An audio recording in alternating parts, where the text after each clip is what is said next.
नमस्कार. सगळे अंदाज चुकले. मुंबई ठाकरे बंधू एकत्र, पण फायदा कोणाला? आकडेवारी काय सांगते?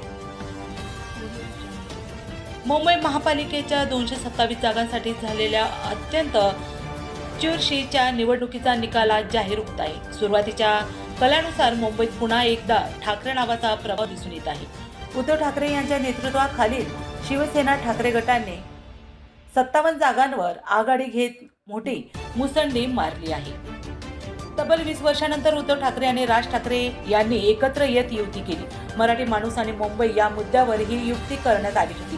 मात्र आता महानगरपालिकाच्या निकालाच्या आकडेवारीवरून असे दिसते की मतदारांनी या युतीमध्ये उद्धव ठाकरे यांच्यावर अधिक विश्वास दाखवला आहे, तर राज ठाकरे यांच्या मनसेला अपेक्षेप्रमाणे कामगिरी करता आलेली नाही. या निवडणुकीत उद्धव ठाकरे यांनी फुटला तर संपला असे भावने आवाहन केले होते. शिवसेनेतील फुटीनंतर आपले अस्तित्व सिद्ध करण्याचे उद्धव ठाकरेकडे मोठे आव्हान स्वीकारले होते.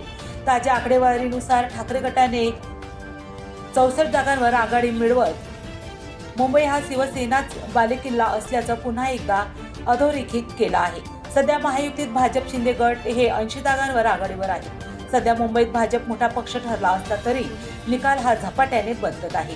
तर दुसरीकडे राज ठाकरे यांच्या महाराष्ट्र नवनिर्माण सेनेला या निवडणुकीत मोठा धक्का बसताना दिसत आहे. युतीमध्ये मनसेने केवळ 53 जागा लढण्याचा निर्णय घेतला होता, ज्यांचा थेट परिणाम त्यांच्या संख्या बळावर झाला आहे. सुरुवातीच्या काळानुसार मनसे केवळ 7 जागांवर आघाडीवर आहे. राज ठाकरेंनी मुंबईचा महापौर मराठीच असेल अशी गर्जना केली होती. तरीही मराठी मतदारांनी किंगमेकरच्या भूमिकेपेक्षा प्रबळ सत्ताधारी म्हणून ठाकरेंना पसंती दिल्याचं चित्र दिसून आलं आहे. यामुळे मनसेची ताकद वाढण्याऐवजी ती ठराविक वाढपुरतीच मर्यादित राहिली आहे. यामुळे आगामी काळात पक्षासमोर मोठे आव्हान उभे राहिले आहे.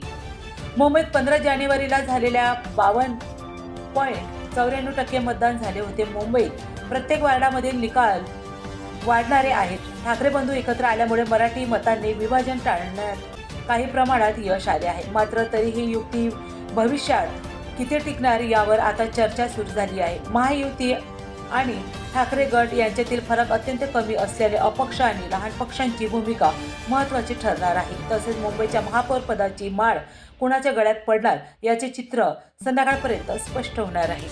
पुन्हा भेटूया अशाच नवीन न्यूज बरोबर. जय हिंद, जय महाराष्ट्र.